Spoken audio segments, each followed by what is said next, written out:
దేవుని వాక్యాన్ని ధ్యానం చేసుకుందాం. లూకా సువార్త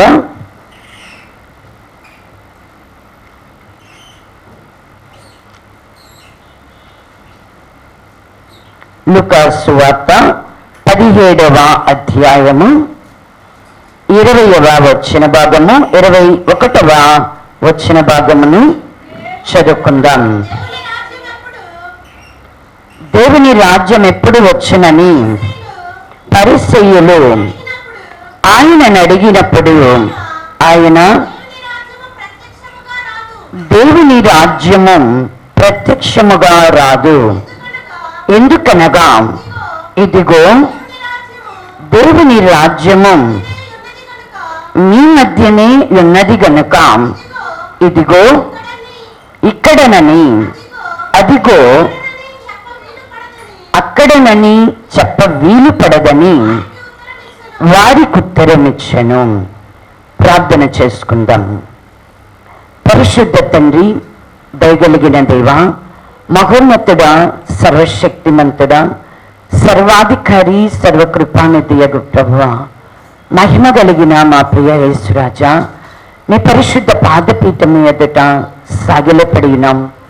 నీవేర్పరచుకొనిన సంఘము, నీ స్వరక్తమిచ్చి సంపాదించిన నీ సొత్తైనటువంటి ప్రజలు నీ సన్నిధిలో ఉన్నాము. నీ వాక్కు చేత నీ సంఘమును బలపరచండి. నీ వాక్కు మృతులమైన మమ్మలను బ్రతికింపచేయనండి.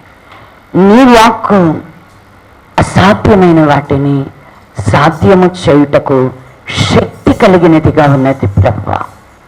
బలహీనులను బలపరచుటకు నా ప్రభువా, శక్తిహీనులకు బలాభివృద్ధిని కలుగచేయుటకు శక్తి కలిగినదై ఉన్నది. ఇదిగో నిరంతరము ప్రభువైన యేసుక్రీస్తునందు మేము జీవించినట్లుగా నీ వాక్య ప్రత్యక్షతను అనుగ్రహింపచేయమని ఏర్పాటు చేయబడిన నీ సంఘమంతటిని నీ జీవవాక్యానికి అప్పగించుకొనుచు నజరేయుడగు యేసుక్రీస్తు నామములో అడిగి ప్రార్థించి పొంది ఉన్నాము తండ్రి, ఆమేన్. దేవుని నామమునకు స్తోత్రములు.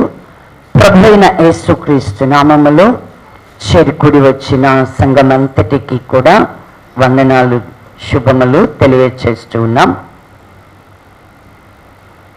ఆదివారము పునరుద్ధాన దినము, పరలోక రాజ్య మర్మములు దేవుడు పరిశుద్ధాత్మ ద్వారా మనకి బయలుపరుస్తూ ఉన్నారు. అయితే మరి దినమున ఏ వాక్యమును ప్రకటించాలా? త్రోవ తప్పకూడదు. ఏం కావాలా? ఒకే ట్రక్. చెప్పేది ఎవరమైనా మాట మాత్రం పరిశుద్ధాత్మదే, మార్గం మాత్రం దేవునిదే, ప్రజలు కూడా దేవుని ప్రజలే. ప్రార్థన చేసినప్పుడు దేవుడు ఈ వాక్యాన్ని అనుగ్రహింపచేసి ఉన్నారు. పరిసయ్యులు యేసుక్రీస్తు ప్రభువారి దగ్గరికి వచ్చి, దేవుని రాజ్యము ఎప్పుడు వచ్చును అని ఆయనను అడుగుతూ ఉన్నారంట. ఎందుకు పరిసయ్యులు దేవుని రాజ్యము ఎప్పుడు వచ్చును అని అడుగుతున్నారు అంటే, యేసుక్రీస్తు ప్రభువారు సువార్తను ప్రారంభించింది మొదలుకొని కూడా ఏం ప్రకటిస్తున్నారు అంటే, పరలోక రాజ్యము సమీపించి ఉన్నది, మారు మనసు పొందుడి అని ప్రకటిస్తున్నారు. అంతేకాదు, పరలోక రాజ్యము ఎలా ఉంటుంది? ఇప్పుడు పరలోక రాజ్యం సమీపించింది, మారు మనసు పొందుడి అంటే,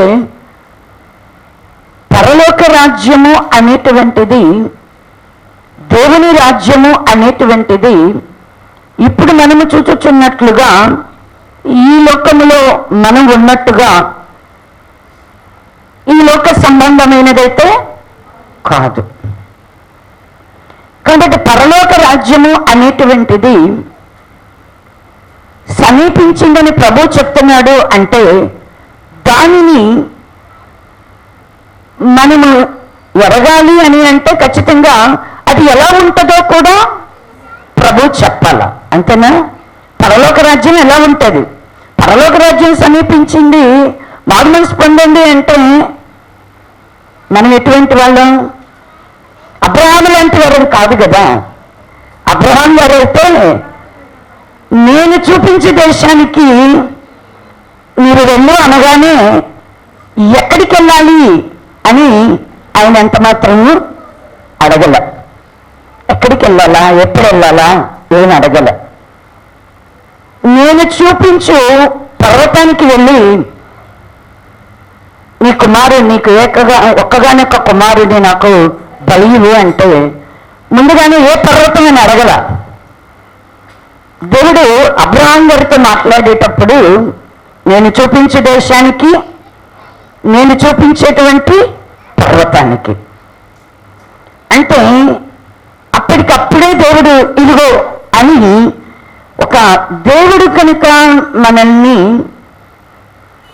తన వాక్కును వెల్లడిపరిచాడు అంటే, నువ్వు వెళ్ళు అన్నాడు అంటే ముందుగానే ఇప్పుడు మనకి రూట్ మ్యాప్ గూగుల్లో వచ్చినట్టు రూట్ మ్యాప్ రాదు. ఒక్కొక్కసారి ఏమవుతుంది అంటే మనం వెళ్తూ ఉంటే, మనం నడుస్తూ ఉంటే ఇదిగో ఇదే అని దేవుడు మాట్లాడతాడు.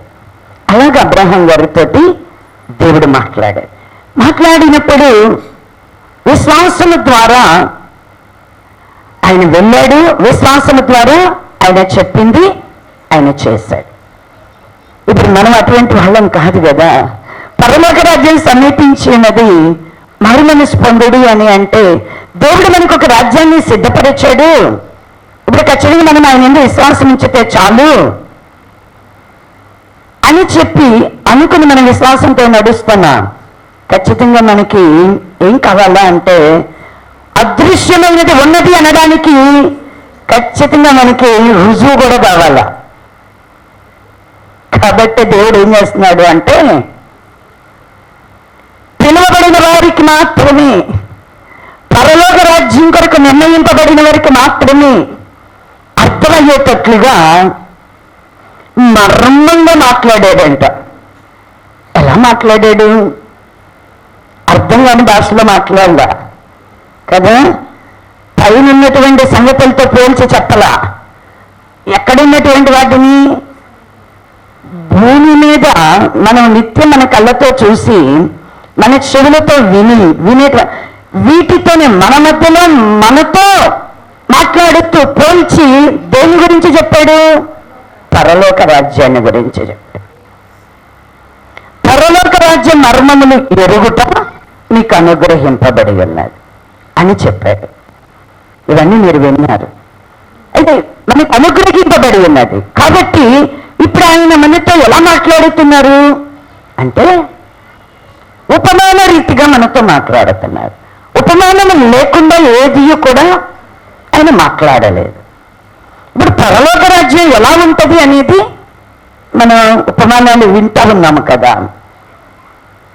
విత్తువాని యొక్క ఉపమానం చెప్పబడింది,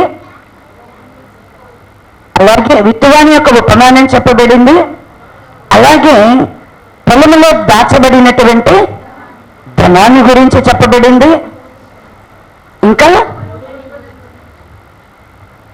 ముత్యమును వెతకపోయిన వర్తకుని గురించి కూడా. పరలోక రాజ్యం ఎలా ఉందంటే ముత్యమును వెతికేటువంటి వర్తకుని పోలి ఉన్నది అని చెప్పి ఇలా ఉపమానము రీతిగా పరలోక రాజ్యములు ఎలా ఉన్నాయో చెప్పబడింది. ఇలా ప్రభు చెప్పేటువంటి సువార్త ఇప్పుడు ఆయన శిష్యులు వింటున్నారు. అలాగే పరిసయ్యులకు ఆయన క్రీస్తు అనేటువంటిది వారికి అర్థం కాకపోయినప్పటికీ పరలోక రాజ్య మర్మములు వారు గ్రహించగలలేదు. కానీ ఈ వచ్చినటువంటి ఈయన ఏం చెప్తున్నాడు? పరలోక రాజ్యాన్ని గురించి చెప్తున్నాడు. సమీపించింది అని చెప్తున్నాడు. కాబట్టి ఇప్పుడు ప్రభు దగ్గరికి వచ్చి ఏమని అడుగుతున్నారు అంటే, పరలోక రాజ్యము ఇది దేవుని రాజ్యము ఎప్పుడు వచ్చును, దేవుని రాజ్యము ఎప్పుడు వచ్చును అని అడుగుతాడు. సమీపించింది అంటే ఏంటి? మనం వచ్చేసింది అనుకుంటాం కదా, ఈరోజు రేపు అన్నట్లుగా ఉంటుంది మనకి. దేవుని రాజ్యం ఎప్పుడు వచ్చును అని వారు అడుగుతూ ఉంటే ప్రభు చెప్పినటువంటి సమాధానం, పరిసయ్యులు ఒక్కళ్ళే అడిగారా? పరిసయ్యులు ఒక్కళ్ళే అడగలేదు, ఇంకా ఎవరు కూడా అడిగారు? శిష్యులు కూడా అడిగారంట. ఏమని అడిగారు? ఇజ్రాయేలుకు మరలా రాజ్యాన్ని అనుగ్రహించదవా అని చెప్పి. అయితే పరిసయ్యులకు చెప్పినటువంటి సమాధానం కానివ్వండి, శిష్యులకు చెప్పేటువంటి సమాధానం అనేది వేరువేరుగా ఉన్నాయి. అయితే ఇప్పుడు మనం మాట్లాడుకుంటున్నటువంటి వాక్యము, మనకి దేవుడు అనుగ్రహించినటువంటి వాక్యము ఏమయ్యున్నది అంటే, దేవుని రాజ్యము ఎప్పుడు వచ్చును అని పరిసయ్యులు అడిగినటువంటి ప్రశ్నకు ప్రభు ఇచ్చినటువంటి సమాధానం. ప్రభు ఇచ్చినటువంటి సమాధానం. ప్రభు ఏం చెప్తున్నారు అని అంటే, దేవుని రాజ్యము ప్రత్యక్షముగా రాదు. ఎందుకనగా ఇదిగో దేవుని రాజ్యము మీ మధ్యనే ఉన్నది. దేవుని రాజ్యము ప్రత్యక్షంగా రాదు. దేవుని రాజ్యము మీ మధ్యనే ఉన్నది గనక ఇదిగో ఇక్కడ, ఇదిగో అక్కడ అని చెప్ప వీలు పడదు. ఎందుకు ప్రభు ఇలా మాట్లాడుతున్నారు? శిష్యులకైతే ఆయన ఏం చెప్పారు అంటే, ఆ కాలములైనా సరే, ఆ సమయమైనా సరే తెలుసుకొనడం మీ పని కాదు,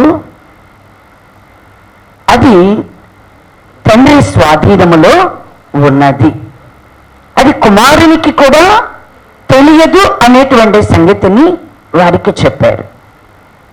అయితే ఇప్పుడు ప్రభు ఇచ్చినటువంటి ఈ సమాధానం, ప్రభు నుండి విశ్వసించిన వారి విషయంలో ఖచ్చితంగా ఇప్పుడు అప్పుడు అనేటువంటిది కాదు. కానీ శిష్యులు అడిగారు ఒక దగ్గర, ఏమని?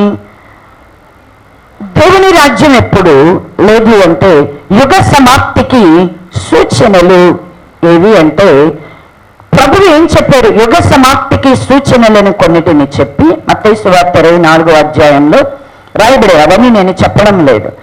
చెప్పినప్పుడు అవి ఆ సూచనలు ఏవైతే సంభవించుచున్నవో ఏం చెప్పారు? ప్రభు ఎక్కడున్నాడంట? సమీపముగా ఉన్నాడు. ఎక్కడున్నాడు? సమీపంగా అంటే ద్వారము యొద్దనే ఉన్నాడు అనేటువంటిది ప్రభు చెప్పాడు. అయితే ఇక్కడ ప్రభు పరిసయ్యులకు చెప్పినటువంటి సమాధానం, దేవుని రాజ్యము ప్రత్యక్షంగా రాదు, ఇదిగో దేవుని రాజ్యము మీ మధ్యనే ఉన్నది. ఎందుకు ప్రభు వీరితో ఇలా మాట్లాడుతూ ఉన్నారు అంటే, పరిసయ్యులైనటువంటి వారు ఎలా ప్రభు దగ్గరికి వస్తూ ఉన్నారు అంటే, ప్రభు ఎడల వారికి ఏమీ లేదు అంటే నమ్మిక అనేటువంటిది. ఈయన దేవుని వలన పంపబడినటువంటి కుమారుడు, మెస్సయ్య అనేటువంటి విశ్వాసము అనేది వారిలో లేదు. కానీ ఆయన చేసేటువంటి అద్భుతాలు, ఆయన చేసేటువంటి సూచక క్రియలు, వీటన్నిటినీ చూస్తూ ఉన్నారు. అంటే మునుపెన్నడూ జరగనటువంటి సంగతులు అనేటువంటివి సంభవిస్తూ ఉన్నాయి. అయినా వీరి హృదయాల్లో ఏమి ఉన్నది అంటే అపనమ్మిక అనే సందేహము అనేటువంటిది ఉన్నది. ఆయన చెప్పేది కూడా ఏం చెప్తున్నారు అంటే, పరలోక రాజ్యం యొక్క సంగతులని ఆయన చెప్తున్నారు. ఈ లోకానికి నాకు ఏ సంబంధము లేదు అని చెప్తున్నాడు. ప్రభువుని వారు ఏది అడిగినను ఎలా అడుగుతారు అని అంటే కనుక ఆయనను పరీక్షించడానికి, ఆయనను శోధించడానికి అడుగుతూ ఉన్నట్లు మనకి కనబడతా ఉన్నారు. అయినా సరే ప్రభువు వారి యొక్క అవిశ్వాసాన్ని, వారి యొక్క హృదయాన్ని ఎరిగినటువంటి దేవుడుగా ఆయా సమయాలలో ప్రభు ఒక్కొక్క రీతిగా మాట్లాడారు.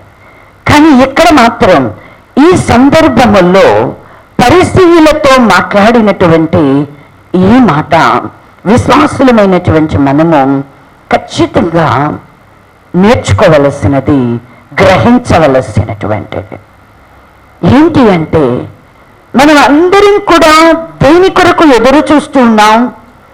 దేవుని రాజ్యము వచ్చును అని మనము ఎరిగి ఉన్నాం. దేవుని రాజ్యములో మనం ఉండాలని మనము విశ్వాసము కలిగి ఉన్నాం. నిరీక్షణతో మనము కనిపెట్టుకునే ఉన్నాం. మనల్ని పిలిచినటువంటి పిలుపు కూడా ఎక్కడికి పిలిచాడు మనల్ని దేవుడు? ఆయన రాజ్యానికి, ఆయన మహిమకి మనల్ని పిలిచాడు. కాబట్టి ఇప్పుడు దేని కొరకు మనం కనిపెట్టుకుంటున్నాము? దేవుని రాజ్యము కొరకు మనం కనిపెట్టుకుంటున్నాం. అది ఇప్పుడు ఎక్కడ ఉందని మనకి దేవుని వాక్యము సాక్ష్యమిస్తా ఉన్నది.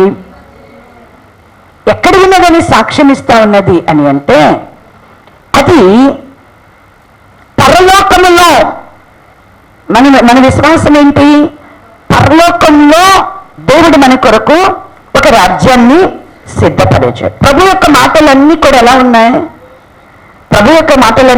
ఉన్నాయి? మనకి మీరు లూకాసు వార్త 22వ అధ్యాయములో కనుక మీరు చూస్తే ఏం కనబడుతుంది అని అంటే, యేసుక్రీస్తు ప్రభువారికి తండ్రి అయినటువంటి దేవుడంట ఒక రాజ్యాన్ని నియమించారంట. యేసుక్రీస్తు ప్రభువారు తను పిలిచినటువంటి శిష్యుల కొరకు ఆయనను నియమించాడంట, ఒక రాజ్యాన్ని నియమించాను అని చెప్తున్నాడు కదా. ఇప్పుడు హెబ్రీయులకు రాసినటువంటి పత్రిక 13వ అధ్యాయములో హెబ్రీ గ్రంథకర్త మాట్లాడుతూ, నిలవరమైనటువంటి పట్టణము మనకిక్కడ లేదు కానీ ఉండబో దానికోసము మనం ఎదురు చూస్తున్నాం. అంటే ఏమి మనకి దేవుని వాక్యములో మనం ఏమి తెలుసుకొని ఉన్నాము అంటే,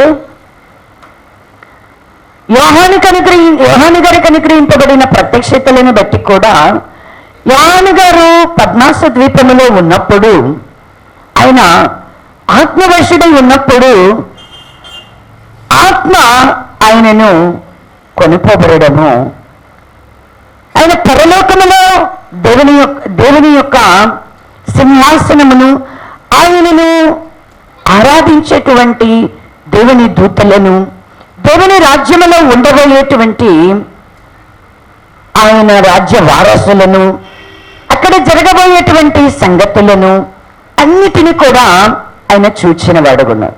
వాటిని అన్నిటి చూచినప్పుడు కూడా మనకి ఏమర్థమవుతా ఉన్నది? మన కొరకు సిద్ధపరచబడినటువంటి ఆ నూతనమైన యెరూషలేము పట్టణము, ఆ సియోను పర్వతము, ఇవన్నీ కూడా మన కొరకు ఎక్కడ ఉన్నాయి? పరలోకంలో ఉన్నాయి. మనం భూమి మీద ఉన్నాం. కాబట్టి మనము దేని కొరకు ఎదురు చూస్తున్నాము అంటే, ఆయన రాజ్యము ఎప్పుడు వచ్చును అని మనం ఎదురు చూస్తూ ఉన్నాం. సిలువలో వేలాడినటువంటి ప్రభుతో కూడా, సిలువ వేయబడడానికి వేలాడిన దొంగ కూడా ఏమడుగుతున్నాడు ప్రభువుని? నీవు నీ రాజ్యముతో కూడా వచ్చినప్పుడు నన్ను జ్ఞాపకం చేయి. వీటిని అన్నిటినీ మనం వినినప్పుడు మన యొక్క విశ్వాసము, మన యొక్క ప్రార్థన, మన యొక్క నిరీక్షణ అన్నీ కూడా ఏమై ఉన్నాయి? పరలోకము అనేటువంటిది, అందులో దేవుడు మన కొరకు ఒక రాజ్యాన్ని సిద్ధపరిచాడు అనేటువంటిది మనము ఎరిగి ఉన్నాం. అయితే దీనికి భిన్నముగా ప్రభువు ఏం మాట్లాడుతున్నారు అంటే, దేవుని రాజ్యం ప్రత్యక్షంగా రాదు. ఎక్కడుంది? మీ మధ్యనే ఉన్నది. దేవుని రాజ్యము మీ మధ్యనే ఉంది. ఎందుకు ప్రభువు దేవుని రాజ్యం మీ మధ్యనే ఉన్నదని మాట్లాడుతున్నారు? ప్రభువు ఏమైనా వారితో అబద్ధం చెప్పారా? ప్రభువు వారికి ఏమైనా అర్థం కాకుండా చెప్పారా అంటే కాదు సుమా. ఖచ్చితంగా విశ్వాసము అనేటువంటిది కనుక ఉంటే విశ్వసించిన వారికి గ్రహింపు కలిగేటట్లుగా ప్రభు వారితో మాట్లాడారు. విశ్వాసం అనేది ఉంటే ఖచ్చితంగా ప్రభు మాట్లాడినటువంటి మాట ఏమై ఉన్నది అనేది మనకి బాగా అర్థమవుతుంది.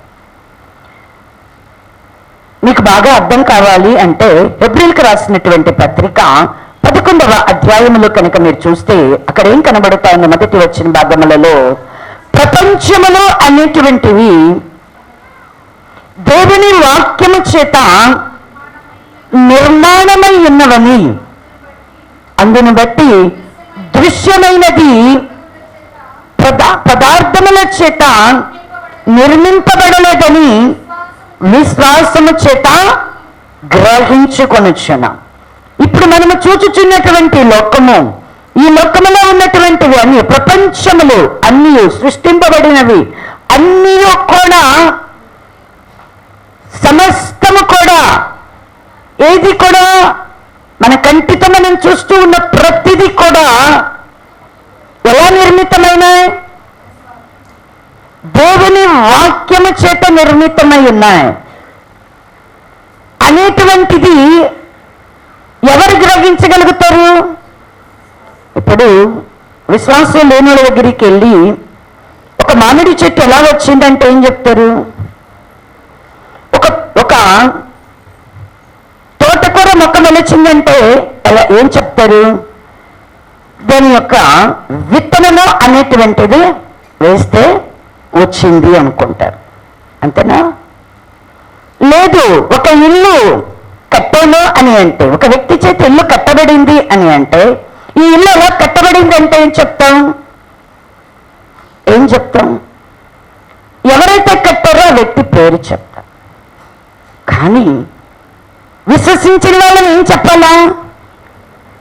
కలిగినవి అన్నీ కూడా దేవుని వలననే కలిగేవి. ఇది ఎలా గ్రహించగలుగుతున్నాం? విశ్వాసమొచ్చే. ఆయన లేకుండా ఏది కూడా కలిగి ఉండలేదు. అలాగే ఇప్పుడు విశ్వాసము కనుక మనకి ఉన్నది అనుకోండి, దేవుని రాజ్యము ప్రత్యక్షంగా రాదు, మీ మధ్యనే ఉన్నది అంటే ఖచ్చితంగా మనకి కూడా ఏమవుతుంది? గ్రహింపు అనేది నీకు గనక ప్రభువు మీద విశ్వాసం ఉంటే దేవుని రాజ్యం ఎక్కడుందని నువ్వు నమ్ముతావు? మన మధ్యనే ఉన్నది అనేటువంటిది నమ్ముతాం. అంతేనా? దేవుని రాజ్యం ఎక్కడుంది? మన మధ్యనే ఉన్నది అనేటువంటిది ఎలా ఉన్నది? విశ్వాసి ఎలా గ్రహించాలా అంటే చూడండి, ప్రకటన గ్రంథము 1వ అధ్యాయము, ప్రకటన గ్రంథము 1వ అధ్యాయము 6వ వచ్చిన భాగమును చదువుకుందాం. మనలను ప్రేమించుచు తన రక్తము వలన మన పాపముల నుండి మనలను విడిపించిన వానికి మహిమయు ప్రభావమును యుగ యుగములు కలుగునుగాక. ఆమేన్. ఆయన మనలను తన తండ్రియగు దేవునికి ఒక రాజ్యముగాను యాజకులనుగాను చేసెను. యేసుక్రీస్తు ప్రభువారు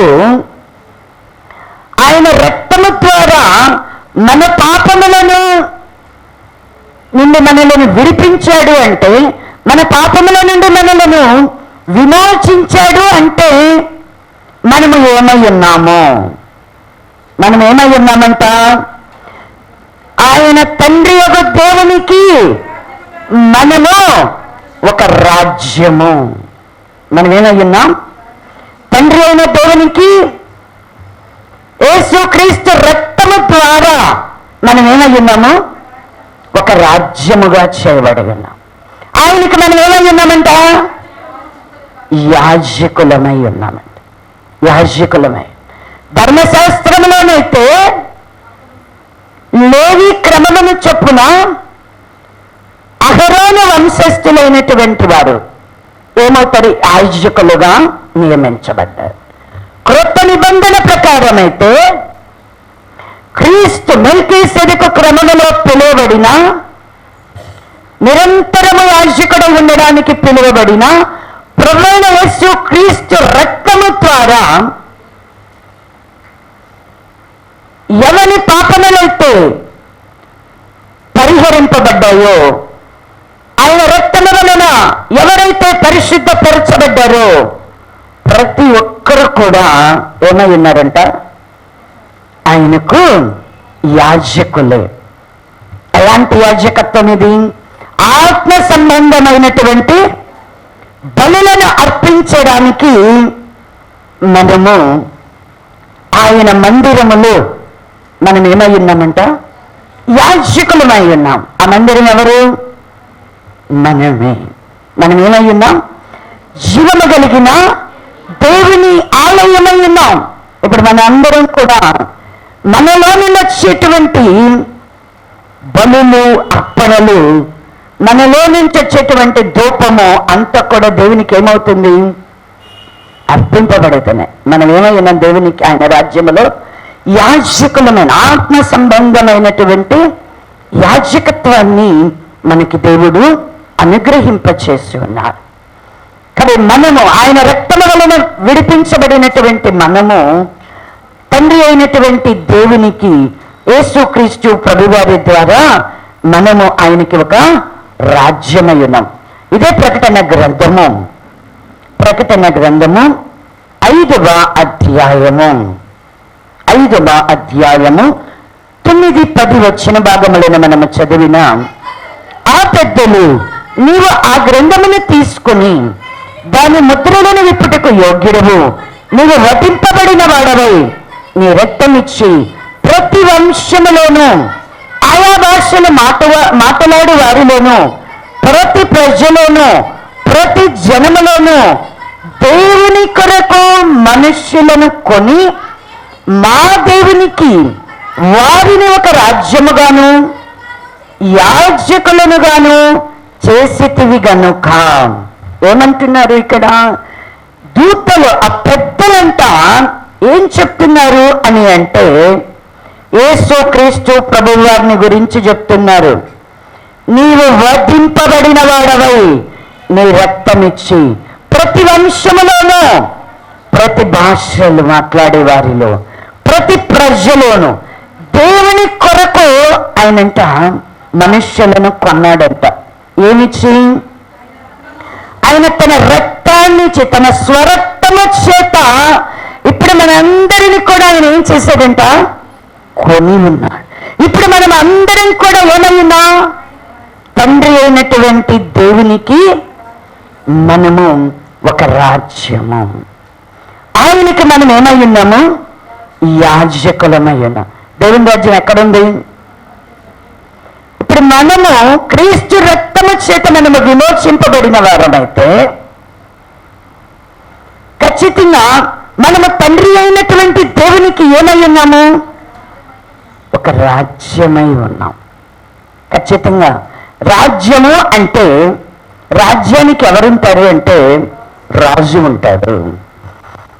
రాజ్యములో ఎవరు ఉంటారు అంటే ప్రజలు ఉంటారు. రాజ్యంలో ఇంకా ఏముంటాయి అంటే సింహాసనాలు ఉంటాయి. రాజ్యంలో ఇంకా ఏముంటాయంటే అధికారాలు ఉంటాయి. వీటన్నిటిని గురించి నేనేం చెప్పట్లా. రాజ్యము అంటే రాజు ఉంటాడు, రాజ్యం అంటే సింహాసనాలు ఉంటాయి, రాజ్యం అంటే అధికారాలు ఉంటాయి, రాజ్యం అంటే ప్రజలను ఏలుబడి చేయటానికి ఏముంటుంది? ప్రజలు కూడా ఉంటారు. కాబట్టి ఇప్పుడు మనలను ఆయన ఎలా విమోచించాడు? ఆయన రక్తము ద్వారా అంటే తండ్రి అయినటువంటి దేవునికి మనలను ఒక రాజ్యముగాను యాజకులనుగాను మనలను చేసి ఉన్నాడు. ఇప్పుడు ఇది ఎవరు గ్రహించగలుగుతారు?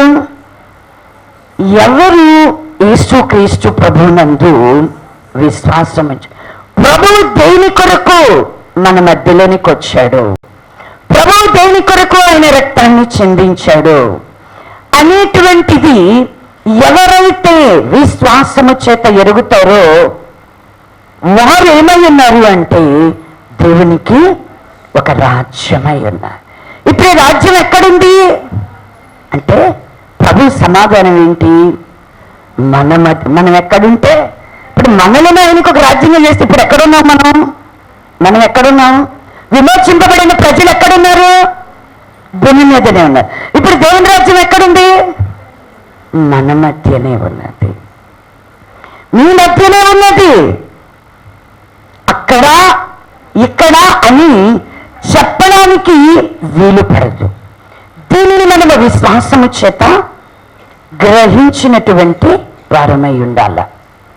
అయితే ఇప్పుడు దేవుని రాజ్యం మన మధ్య ఎలా ఉన్నది? దేవుని రాజ్యంలో ఉన్నాము అంటే ఖచ్చితంగా దేవుని యొక్క రాజ్యములో మనము ఏమై ఉన్నామో అనేటువంటిది మనం గ్రహించినటువంటి వారు, దానిని మనము అనుభవించేటువంటి వాళ్ళంగా మనం ఉండాల. ఎలా మనకి దేవుని యొక్క రాజ్యమును గుర్చిన అనుభవం మనకు ఎలా వస్తుంది? ప్రత్యక్షంగా రావట్లా. ఇప్పుడు ఎలా ఉంది మన మధ్య? పరోక్షంగా మనం ఏమై ఉన్నాము? దేవుని రాజ్యం. అయితే దీనిని మనము దీనిని అనుభవించి ఎలా ఉంటాం దేవుని రాజ్యములో? మనం ఎక్కడున్నాము ఇప్పుడు అంటే దేవుని రాజ్యముగా మనము. అయితే ఇది ఎలా మన మధ్యలో ఉన్నది అనేటువంటిది మనం దేవుని వాక్యములో నుంచి కనుక మనం చూసినట్లయితే చూడండి, కొరింథీయులకు రాసినటువంటి మొదటి పత్రిక, కొరింథీయులకు రాసిన మొదటి పత్రిక 4వ అధ్యాయము 20వ వచన భాగాన్ని చదువుకుందాం. దేవుని రాజ్యము మాటలతో కాదు, శక్తితోనే ఉన్నది. పౌలు గారు చెప్తున్నాడు కొరింథీ సంఘంతో. ఈ కొరింథీ సంఘములోనంట దేవుడు వారికి అనుగ్రహింపచేసినటువంటి కృపను బట్టి కానివ్వండి, వారు చేసేటువంటి పరిచర్యను బట్టి, సువార్తను ప్రకటించడంలోనే కానివ్వండి, ఏ విధమైనటువంటి పరిచర్య చేసేవారు చేస్తున్నప్పటికీ వారి హృదయాలలో వారు చేసేటువంటి పరిచర్యను బట్టి దేవుడు వారిని ఏర్పాటు చేసుకున్న ఏర్పాటును బట్టి వారి హృదయాలలో ఏం కలుగుతూ ఉన్నది అంటేనంట అతిశయము అనేది కలిగి వారి హృదయాలు ఏమవుతున్నాయి? ఉప్పొంగుతూ ఉన్నాయంట. ఉప్పొంగుతూ ఉన్నప్పుడు అంటే దేవుడు ఏదైనా మనకి ఒక అధికారాన్ని, ఆధిక్యతను మనకి ఇచ్చినప్పుడు మన హృదయంలో కలిగే సంతోషము మన హృదయాలను ఏం చేస్తుంది అంటే కనుక ఉప్పొంగ చేసేటువంటిదిగా ఉంటుంది. ఆ దేవుడిచ్చే అధికారం ఏం చేస్తుంది అంటే దేవుని యొక్క చిత్తాన్ని కనుక మనం సంపూర్ణంగా గ్రహించలేకపోతే మనకు అతిశయాన్ని కూడా అంటే దేవుడు మనల్ని ఎన్నుకొనుటాన్ని బట్టి మనలోనికి ఎలాంటి మనసు వస్తుంది అంటే నేనే అనేటువంటి ఇప్పుడు నేను అనేటువంటిది మనలోనికి వచ్చినప్పుడు మన హృదయం ఏమవుతుంది? నువ్వు సువార్త చెప్పు, నువ్వు లేకపోతే ఏదైనా ఒక మంచి కీర్తన దేవుని మందిరంలో పాడు, ఏ పరిచర్య అయినా సరే నువ్వు చెయ్యి, నీ హృదయంలో ఎలా ఉంటుంది అంటే కనుక ఉప్పొంగుతూ చేస్తూ ఉంటాం. అయితే ఇక్కడ కూడా అనేకమైనటువంటి మాటలు అనేటువంటివి పౌలు గారి చెవులకు వచ్చినప్పుడు వారిలో వారు ఒకరిని కలిగినటువంటి పరిచర్యలో వారు వాక్యాన్ని ప్రకటించేటప్పుడు ఒకరి ఎడల ఒకరిని వారు ఎలాగా మరి భేదాలను కలిగి ఉన్నారో ఆ భేదాలను బట్టి ఇక్కడ పౌలు గారు చెప్తా ఉన్నాడు. అంటే దేవుని రాజ్యము అనేటువంటిది మాటలతో అనేది ఉండదంటండి. ఉప్పొంగ చేసేటువంటి మాటలను మనం ఎన్ని మాట్లాడినా కూడా దేవుని రాజ్యము కాదండి అది. దేవుని రాజ్యం ఎప్పుడు కూడా మాటలతో ఉండదు. అది నీ స్వార్థ చెప్పు, నువ్వు ఏ క్రియైనా చెయ్యి, ఏదైనా చెయ్యి, అది ఎలా ఉంటుందంటే ఒట్టి మాటలతో మాత్రం ఉండదు. ఉప్పొంగ చేసేటువంటి మాటలతో మాత్రం ఉండదు. ఎలా ఉంటుంది అని అంటే అది శక్తి కలిగినటువంటిదిగా ఉంటుంది. ఏంటి ఈ శక్తి?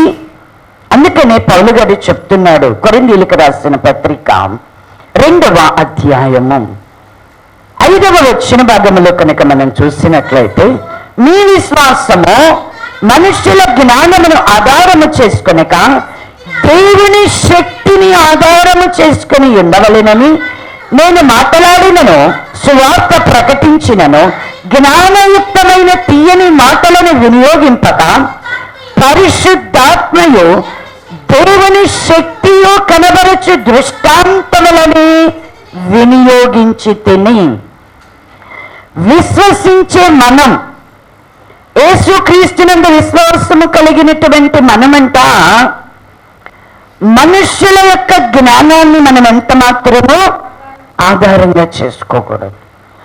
మనము ప్రభువైన యేసుక్రీస్తునందు విశ్వాసం ఉంచాము అని అంటే ఖచ్చితంగా మనం దేనిని ఆధారం చేసుకోవాలంట? దేవుని శక్తిని మనము ఆధారముగా చేసుకునే వారముగా మనం ఉండాలా. దేవుని శక్తిని మనం ఆధారంగా చేసుకోవాలా. ఇప్పుడు ఈ దేవుని శక్తి అనేటువంటిది ఎక్కడ ఉన్నది?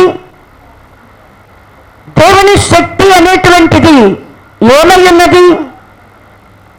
మనం ఎలా దేవుని శక్తిని మనం ఆధారం చేసుకోవాలా? దేవుని రాజ్యం అనేటువంటిది మాటలతో లేదు. దేవుని రాజ్యము అనేటువంటిది శక్తి అయి ఉన్నది అంటున్నాడు. ఇప్పుడు ఆ శక్తి, దేవుని రాజ్యాన్ని మనం అనుభవించాలి అంటే మనం దేనిని అనుభవించాలా? మనం దేనిని ఆధారం చేసుకోవాలా అంటే దేవుని శక్తిని మనం ఆధారం చేసుకోవాలా. దేవుని శక్తి ఏదో మనము ఎరిగినటువంటి వారమై ఉండాల. చూడండి, కొరింథీయులకు రాసిన ఈ మొదటి పత్రిక 1వ అధ్యాయము 24వ వచన భాగాన్ని చదువుకుందాం. ఆయన యూదులకు ఆటంకముగాను అన్యజనులకు వెర్రితనముగాను ఉన్నాడు, కానీ యూదులకేమి గ్రీసు దేశస్థులకేమి పిలువబడిన వారికే క్రీస్తు దేవుని శక్తియును దేవుని జ్ఞానమై ఉన్నాడు.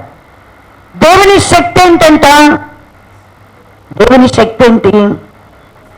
యేసుక్రీస్తు ప్రభువారే. యేసుక్రీస్తు ప్రభువారే ఏమై ఉన్నారంట? దేవుని యొక్క శక్తి. ఇప్పుడు విశ్వసించిన మనము దేనిని ఆధారం చేసుకోవాలా?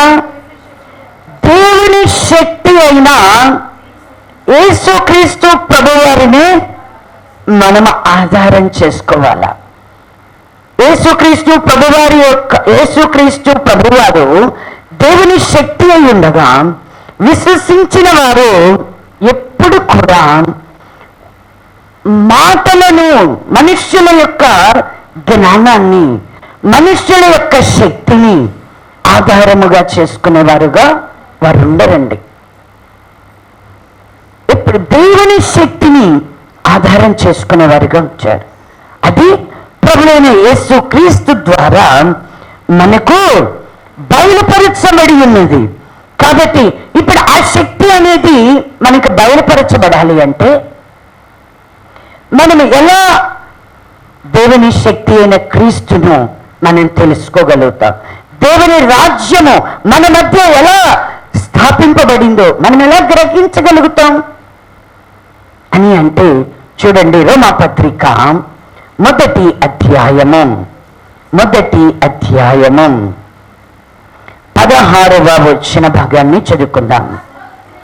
సువార్తను గూర్చి నేను సిగ్గుపడువాడను కాను, ఏలయనగా నమ్ము ప్రతివానికి మొదట యూదునికి గ్రీసు దేశస్థునికి కూడా రక్షణ కలుగ చేయుటకు అది దేవుని శక్తి అయి ఉన్నది.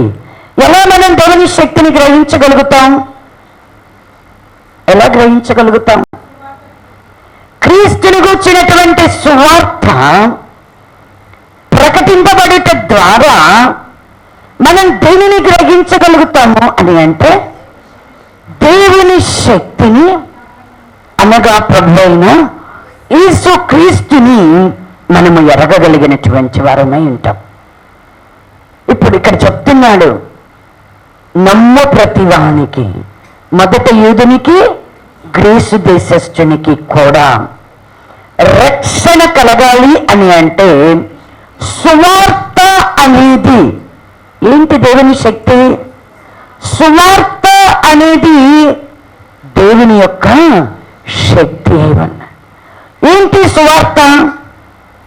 ఏంటి సువార్త అంటే చాలాసార్లు మీకు చెప్పబడింది. ఏంటి సువార్త అంటే, ఆయన జననమును గురించి, ఆయన మరణమును గూర్చి, ఆయన పునరుద్ధానమును గూర్చి ప్రకటించేటువంటి వార్తే సువార్త. కాబట్టి అంటే యేసుక్రీస్తు ప్రభువారు కన్య అయిన మరియ గర్భాన పుట్టి ఉన్నాడని, ఆయన శిలువ వేయబడి సమాధి చేయబడి 3వ దినమున తిరిగి లేచాడు. తండ్రి కుడి పార్శ్వమున ఆయన ఆసీనుడై ఉన్నాడు. మనలను రక్షించడానికి, ఆయన సంపూర్ణముగా మనలను రక్షించడానికి శక్తివంతుడై ఉన్నాడు అనేటువంటిది మనం గ్రహించాలి. అంతేనా? ఇదే సువార్త. హెబ్రీలకు రాసినటువంటి పత్రికలో కూడా హెబ్రీ గ్రంథకర్త కూడా చెప్తూ ఉన్నాడు. ప్రభువును గూర్చి మాట్లాడుతూ 7వ అధ్యాయము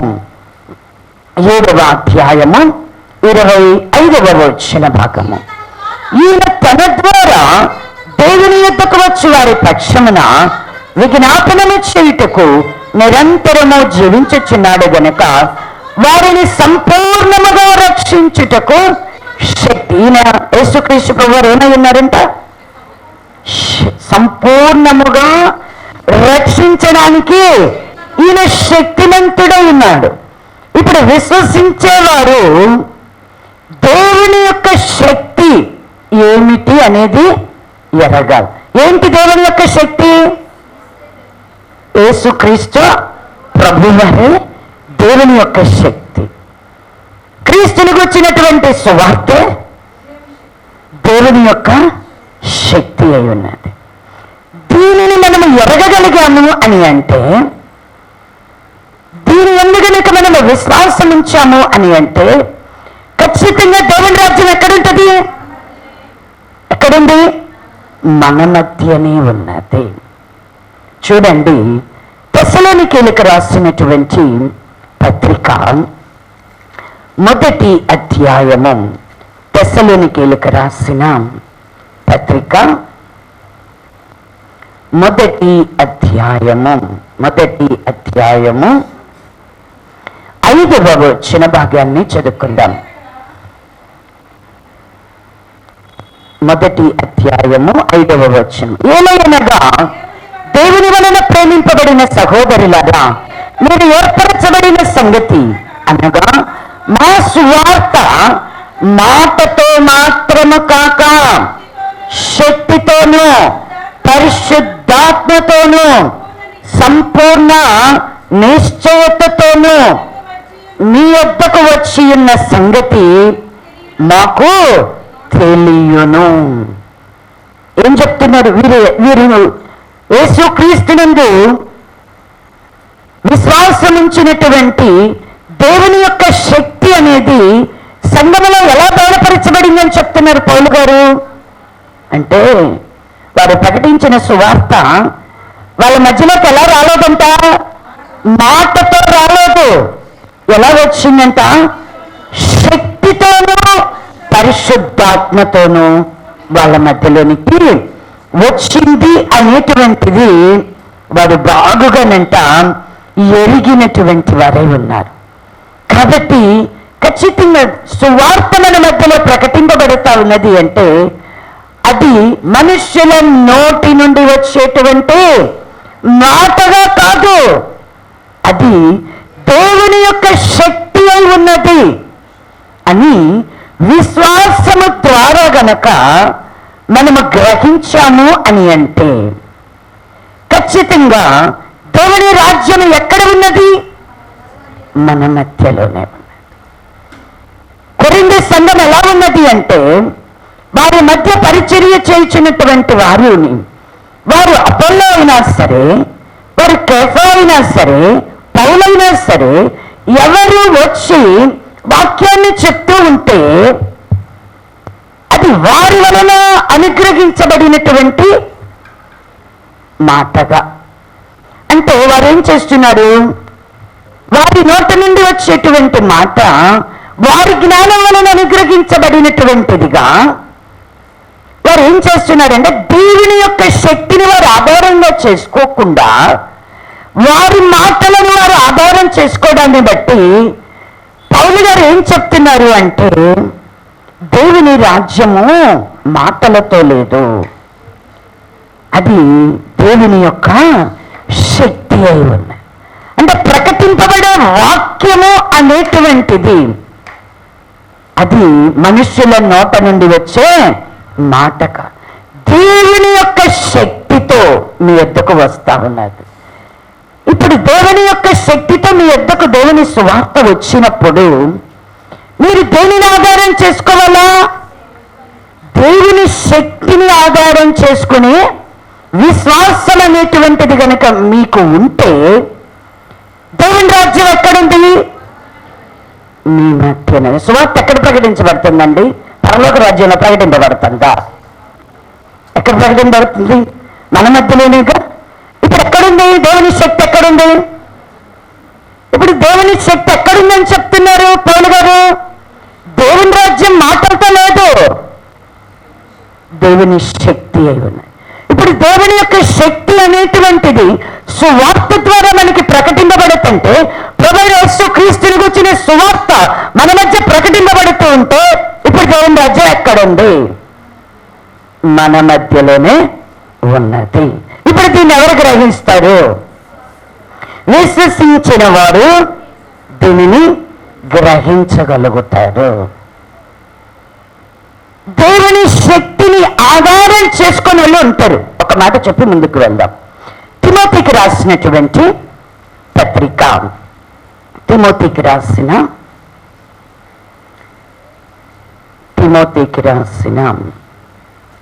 2వ పత్రిక 3వ అధ్యాయము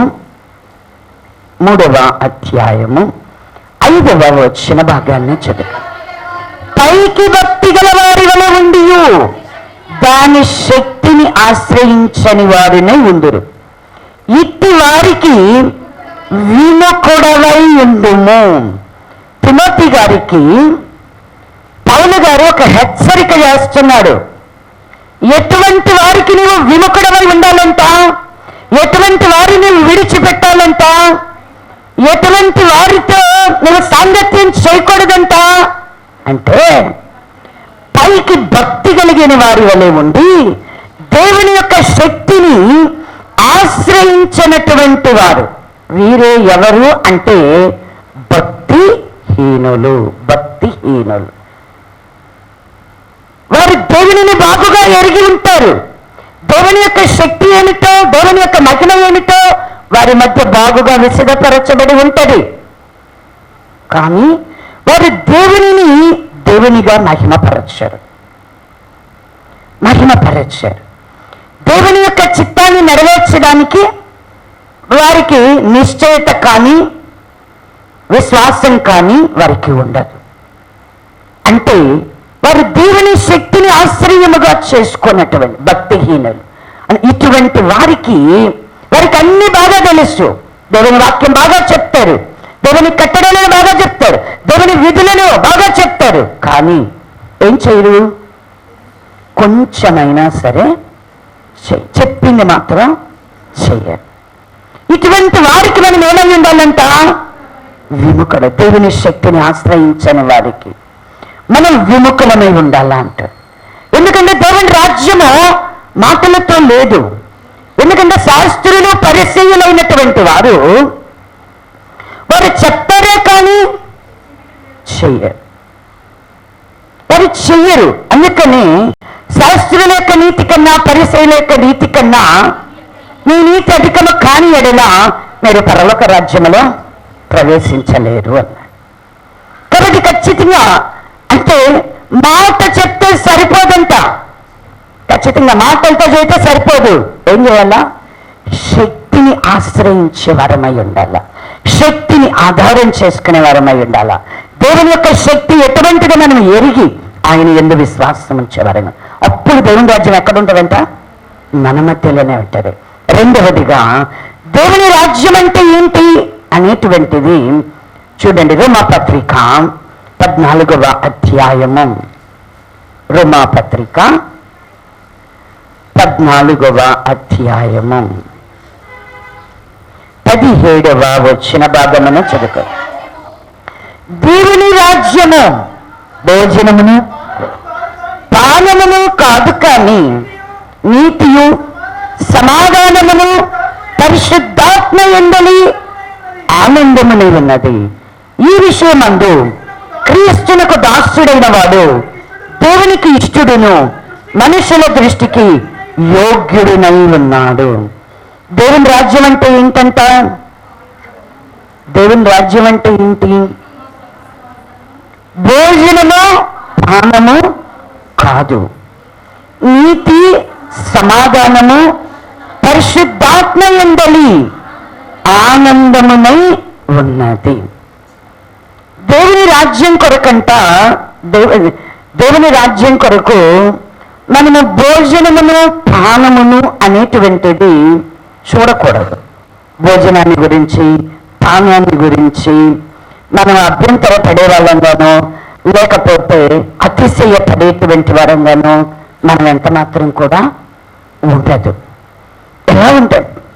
ఎలా ఉంటుంది అని అంటే చూడండి, కొరింథీయులకు రాసినటువంటి పత్రిక 8వ అధ్యాయంలో కనుక మనం చూసినట్లయితే 8వ అధ్యాయము 8, 9 వచ్చిన భాగాలను చదువుకున్నాం. భోజనమును బట్టి దేవుని ఎదుట మనము మెప్పు పొందము. తినకపోయినందున మనకు తక్కువ లేదు, తినినందున మనకు ఎక్కువ లేదు. అయినను మీకు కలిగి ఉన్న ఈ స్వాతంత్ర్యము వలన బలహీనులకు అభ్యంతరము కలగకుండా చూచుకున్నది. భోజనముల విషయములో పానముల విషయములో సంఘంలో ఏముంటుందంట? కలవరం ఉంటుంది. ఎందుకు అంటే కొంతమంది మాంసాహారాన్ని తినేవాళ్ళు ఉంటారు, కొంతమంది శాకాహారాన్ని మాత్రమే తినేవాళ్ళు ఉంటారు, కొంతమంది విగ్రహార్పితమైనది దేనిని ముట్టుకొని వాళ్ళు ఉంటారు, కొంతమందికి ఏ ఆహారమైనా ప్రార్థన ద్వారా పరిశుద్ధపరచబడుతుంది అనే విశ్వాసం ఉంటుంది. విశ్వాసంలో బలహీనులైన వాళ్ళు ఉంటారు, విశ్వాసంలో బలవంతులైనటువంటి వారు ఉంటారు. అయితే ఒకటి దేవుని వాక్యం ఏం చెప్తుంది అంటే, మనల్ని దేవుడు ఎక్కడికి పిలిచాడు, మనల్ని ఎందుకు పిలిచాడు అంటే ఆయన రాజ్యానికి, ఆయన మహిమకి మనలను పిలుచుకున్నాడు. దేవుని రాజ్యం కొరకు కనిపెట్టుకునే మనము, దేవుని రాజ్యములో మనం ఉండాలి అని ఆశపడే మనము భోజనాన్ని గురించి మనం ఎంత మాత్రం కూడా అభ్యంతరములు అనేటువంటివి పెట్టుకోకూడదంట. భోజనాన్ని బట్టి మనం ఎంత మాత్రం కూడా దేవుని దగ్గర మెప్పు అనేటువంటిది పొందము.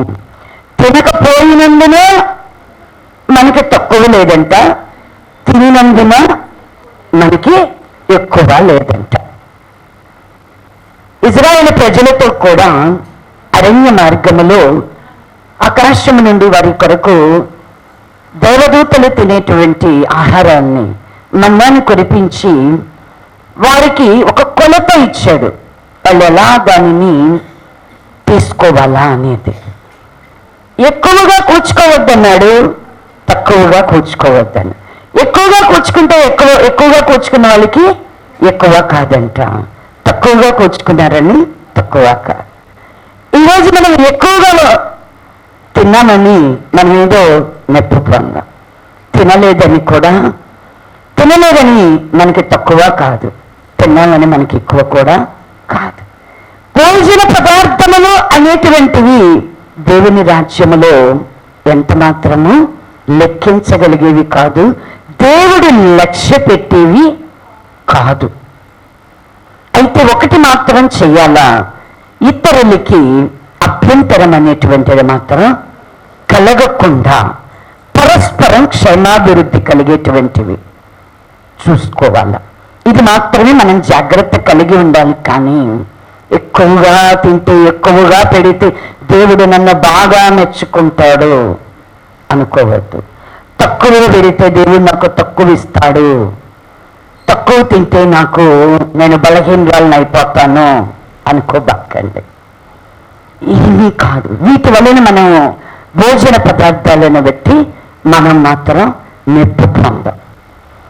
విశ్వాసం ఎలా ఉండాలంటే, తిన్నా దేవుని కొరకే తినాలా, తినకపోయినా కూడా దేవుని కొరకే తినకూడదు.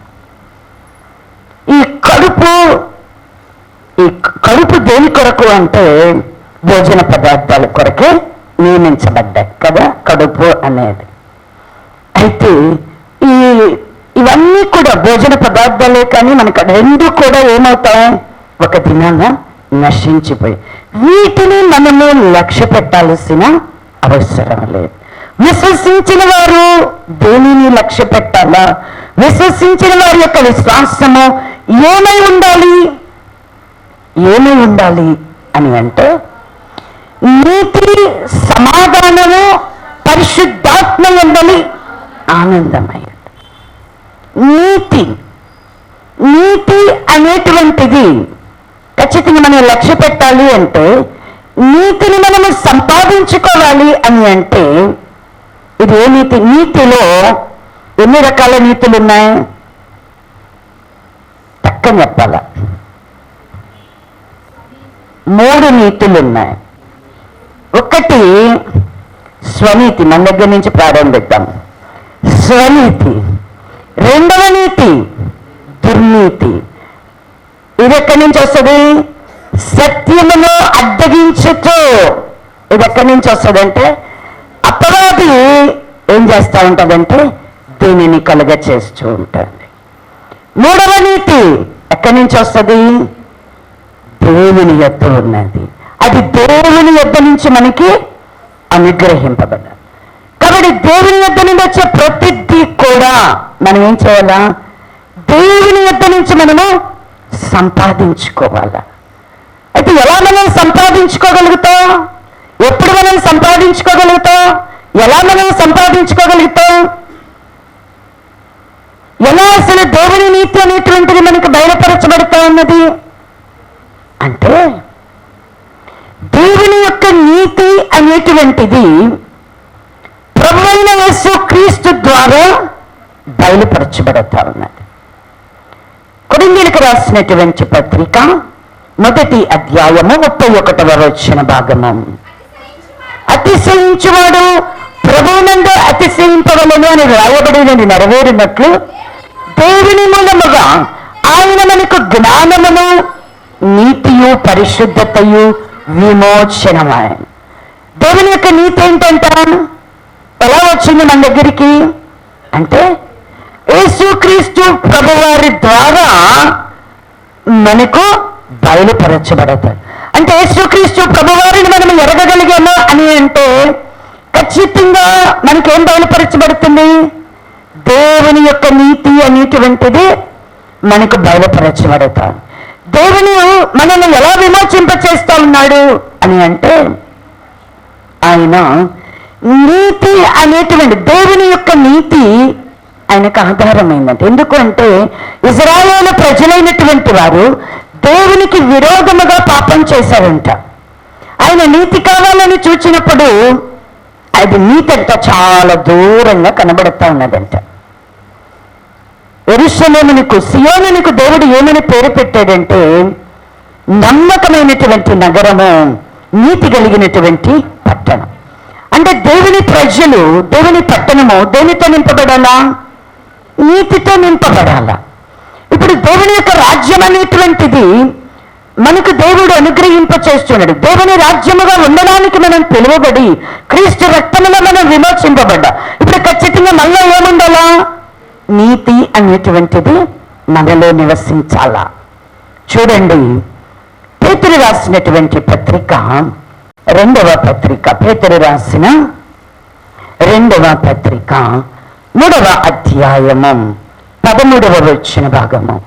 అయినను మనమాయన వాగ్దానమును బట్టి క్రొత్త ఆకాశముల కొరకును క్రొత్త భూమి కొరకును కనిపెట్టుచున్న వాటి యందు నీతి నివసించు. మనం దేని కొరకు కనిపెడుతున్నామంట?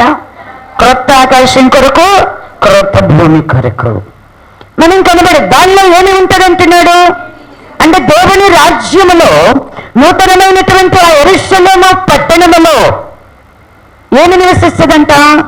నీతి అనేటువంటిది నివసిస్తుంది.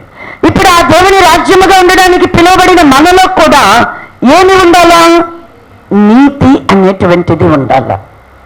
అందుకని యేసు ఆ నీతి, ఆ పట్టణంలో నీతి నివసిస్తుందంట. దేవుని యొక్క రాజ్యములో ఉండేటువంటి సింహాసనాన్ని కూడా చూడండి, యెషయా గ్రంథము 9వ అధ్యాయము, యెషయా గ్రంథము ఇవన్నీ మీకు తెలిసినవే. యెషయా గ్రంథము 9వ అధ్యాయము 7వ వచన భాగములో అవన్నీ వద్దమ్మా, చిన్న మాట. న్యాయము వలనను నీతి వలనను రాజ్యమును స్థిరపరచుటకు అతడు సింహాసనాసీనుడై రాజ్య పరిపాలన చేయును. దేవుని రాజ్యములో ఏమి ఉంటుంది అంటే నీతి అనేది ఉంటుంది.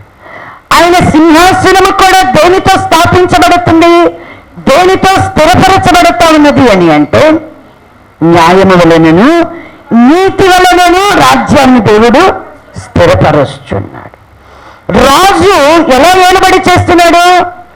రాజు నీతిని బట్టి పరిపాలన చేసేటువంటి. యెషయా గ్రంథము 32వ అధ్యాయము 1వ వచన భాగం చదవద్దు. రాజు నీతిని బట్టి పరిపాలన చేయవాడు. ఆయనకు ముందుగానంట నీతి నడుచుచున్నది. ఇప్పుడు ఆయనతో కూడా మనం నివసించడానికి పిలువబడిన వారు మనం కూడా ఎటువంటి వాళ్ళమై ఉండాలా? నీతి కలిగినటువంటి వారంగా ఉండాలి. అప్పుడే దేవుని రాజ్యం మన మధ్యలో ఉన్నట్లు. అయితే ఈ నీతి అనేటువంటిది మనకి యేసుక్రీస్తు ప్రభువారి ద్వారా బయలుపరచబడతా. ఇప్పుడు దాన్ని మనం ఎలా సంపాదించుకోగలుగుతాము అని అంటే మొదటిగా మనము దానిని ఏం చెయ్యాలా? మొదటిగా దానిని మనం ఎలా కనుగొనగలుగుతాము అని అంటే ఆయన సువార్త అనేటువంటిది, క్రీస్తుని గూర్చిన సువార్త మన మధ్య ప్రకటింపబడుతూ ఉన్నప్పుడంట విశ్వాసము ద్వారా దేవుని యొక్క నీతి అనేటువంటిది అంతకంతకు కూడా బయలుపరచబడతా ఉన్నది.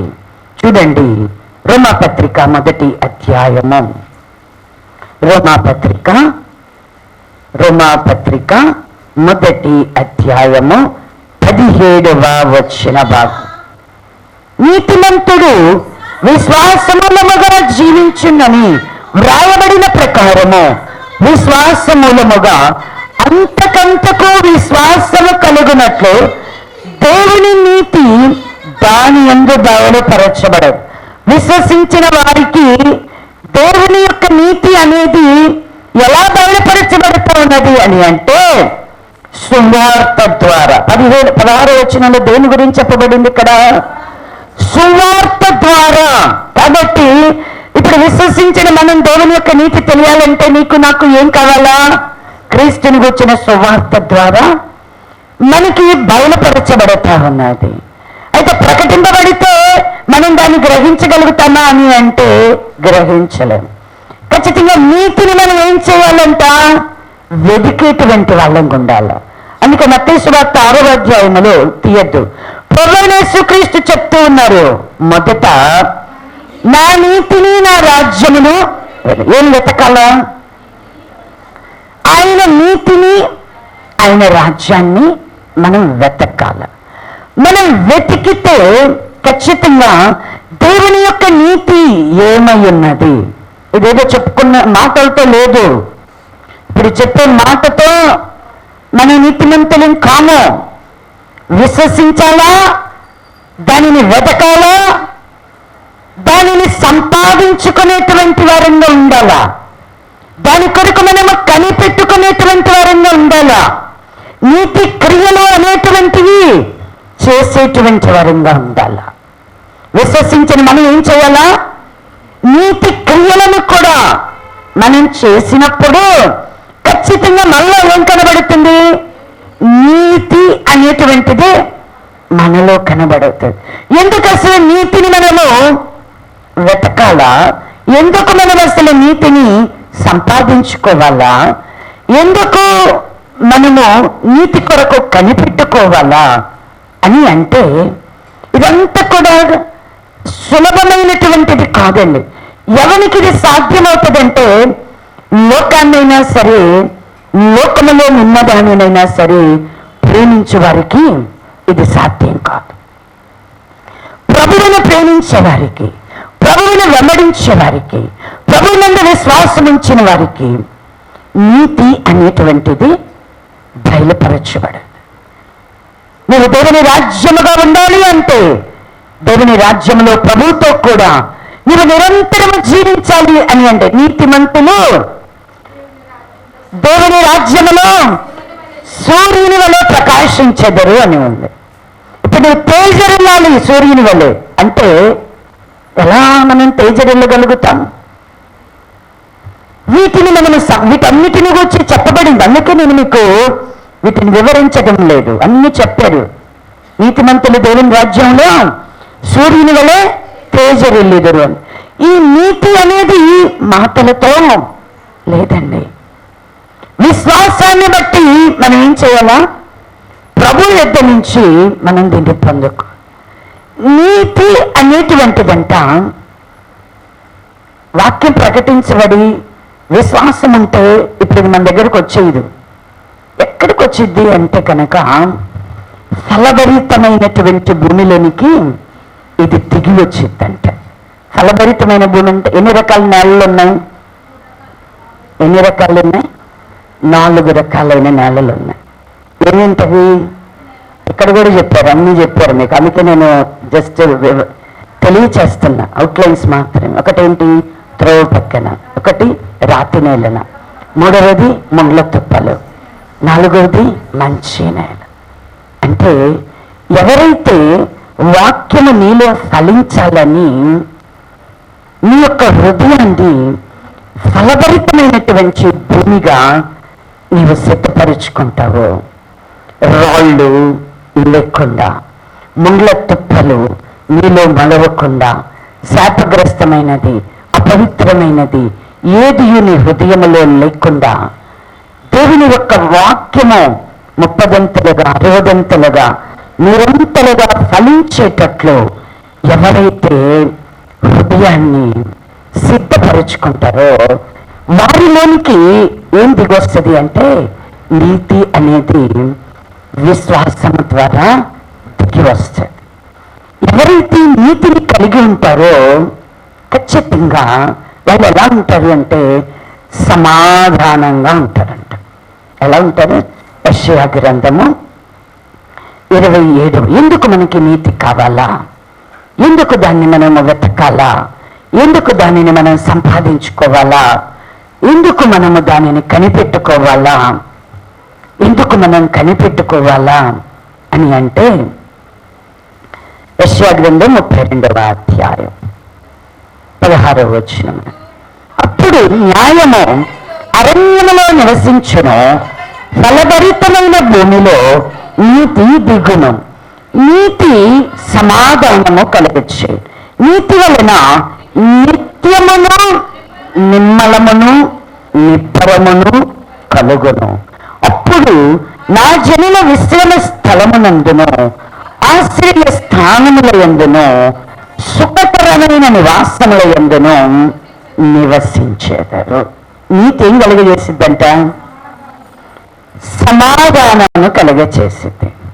ఇంకా ఏం కలుగజేసిందంట? నీతి వలన నిత్యమును నిమ్మలము నిప్పరబ్బా. వినడానికి ఎంత బాగుందో కదా. మనలో ఏం లేదు, సమాధానం లేదు, నిమ్మలం లేదు, నిబ్బరం లేదు, ఇంట్లో సుఖం లేదు, ఇంట్లో విశ్రాంతి లేదు. ఎందుకంటే మన హృదయంలో ఫలభరితమైన భూమిగా ఉంటే మన హృదయంలో ఏమి నివసిస్తుంది? నీతి అనేది నివసిస్తుంది. నువ్వు ప్రభువు నుండి విశ్వాసం ఉంచావు, ప్రభు దగ్గరికి వచ్చావు, ప్రభువు ప్రార్థన చేస్తున్నావు, ప్రభు వాక్యం వింటున్నావు, ధ్యానం చేస్తున్నావు, మంచిదే. నువ్వు దేన్ని వెతుకుతున్నావు? నువ్వు దేన్ని సంపాదించుకుంటున్నావు? నువ్వు దేని కొరకు కనిపెట్టుకుంటున్నావు? ప్రభువుని గురించి వినే నీవు నీతిని సంపాదించుకోవాలని నువ్వు ప్రయాసపడుతున్నావా? నీతిని వెతుకుతున్నావా? అదేమన్నా మామిడి చెట్టుకు ఉండేటువంటి మామిడి పండ, లేకపోతే వంగ చెట్టుకు ఉండేటువంటి వంకాయ గబాలను చెట్టు పెట్టేసుకొని కోసేసుకోవడానికి. ఇప్పుడు అందరం ఏం చేస్తున్నాం? అన్ని చెట్లు పెట్టేసుకోం. మనని ఒక దేవుడి నాటినటువంటి ద్రాక్ష చెట్టులాగా, మనని ఒక దేవుడి నాటిన అంజూరపు చెట్టులాగా ఉండాలా, మన హృదయం ఒక ఫలభరితమైన భూమిలాగా ఉండాలా అని ఎంతమంది ఆశపడుతున్నాం? కంటికి ఇంపుగా కనపడిన, కంటికి రమ్యముగా కనపడిన ప్రతి చెట్టుని కూడా నాటుకోవాలనుకుంటున్నాం. తినడానికి రమ్యమైనటువంటి ప్రతి భోజనాన్ని భుజించాలని కోరుకుంటున్నాం. భోజన పదార్థాలన్నీ భుజించి ఆనందించాలని కోరుకున్నాం. మనమే ఆ మంచి పదార్థంగా మారిపోవాలని మనం కోరుకోరు. మనమే మంచి చెట్టులాగా ఉండాలని మనం మనమే ఫలభరితమైన భూమిగా మార్చబడాలని మనం విశ్వాసం మాత్రం ఉంది. సువార్త మాత్రం వింటున్నాం. సువార్త విని మనలో, మన హృదయంలో ఏం ఫలించాలా? నీతి అనేటువంటిది ఫలించాలా. నీతి అనేటువంటి నీతి ఏం కలగ చేస్తుంది? సమాధానం. నీకు సమాధానం కావాలి అంటే ఖచ్చితంగా నీకేం కావాలా? నీతి అనేది నీ హృదయంలో ఉండాలా. నీకు సమాధానం కావాలి అంటే మైత. నీకు సమాధానం కావాలి అంటే, నీకు నిమ్మలంగా నిబ్బరముగా నువ్వు ఉండాలి అని అంటే ఖచ్చితంగా నీకేం కావాలా? నీతి అనేది. విశ్రమ స్థలములు, సుఖకరమైనటువంటి నివాసములు నువ్వు నివసించాలి అని అంటే ఖచ్చితంగా నువ్వు నీతిని వెదకాల. నీతిని హృదయములు. ఇది ఎలా ఉండాలా? ఒక వస్త్రంలాగా ఉండాలంట, నీతి కిరీటంలాగా ఉండాలంట, మైమరుగులాగా ఉండాల. ఇవన్నీ మనకి తెలుసు.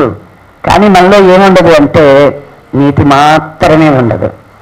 వాక్యాలన్నీ మాత్రం నాకు మొత్తం తెలుసు. ఎందుకంటే కంచె పాట. అందుకని మాటలలో లేదు, శక్తిలో ఉన్నది. దేవుని రాజ్యం ఎక్కడుంది? మాటల్లో లేదు. అది శక్తి కలిగి. ఇంకొకటి నీతి కావాలంట. ఇంకేం కావాలా? సమాధానం కావాలా, పరిశుద్ధాత్మ యందలి ఆనందం. ఈ మూడు కూడా ఒకదానికి ఒకటి ఇంటర్ లింక్డ్. నీతి ఏం కలుగజేస్తుందని తెలుసుకుంటున్నాం? సమాధానం అనేది. ఇప్పుడు ఈ సమాధానం కూడా మనకి ఎవరి దగ్గర నుంచి రావాలా? యేసుక్రీస్తు ప్రభు వారి ద్వారానే మనకు అనుగ్రహించబడతా. మనకి తెలుసు. చూడండి, యోహాను సువార్త 14వ అధ్యాయము. యోహాను సువార్త 14వ అధ్యాయము 27వ వచ్చిన భాగం.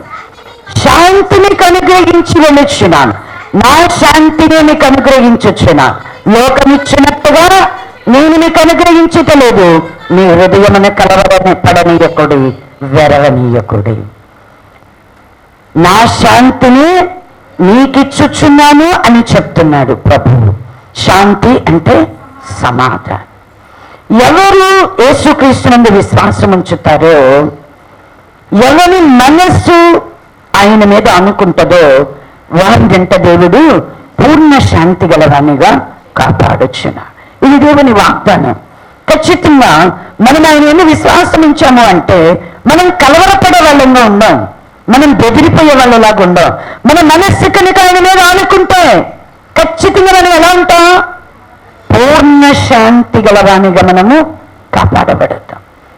మనకి ఎన్ని సమస్యలు వచ్చినా, మనకి ఎన్ని శోధనలు వచ్చినా, ఎన్ని బాధలు మనకి కలిగినా కూడా మనం ఎలా ఉంటాము అంటే కలవరపడము, మనం భయపడిపోము, మనం దిగులు పడము, మనము చింతపడము.